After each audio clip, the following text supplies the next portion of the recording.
দুষ্ট ও মন্দের সাথে মেলামেশা করো না, গুণী বন্ধুদের সন্ধান করুন।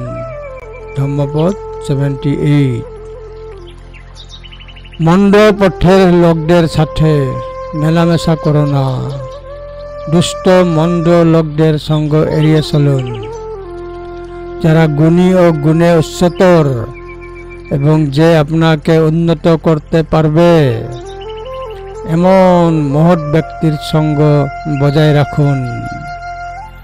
দুষ্ট বন্ধুদের সাথে ঘুরতে যাবেন না, দুর্বৃত্তদের সাথে আশ্রয় নেবেন না। মহৎ বন্ধুদের সাথে আপনার সময় কাটান। ধম্মপদ 78।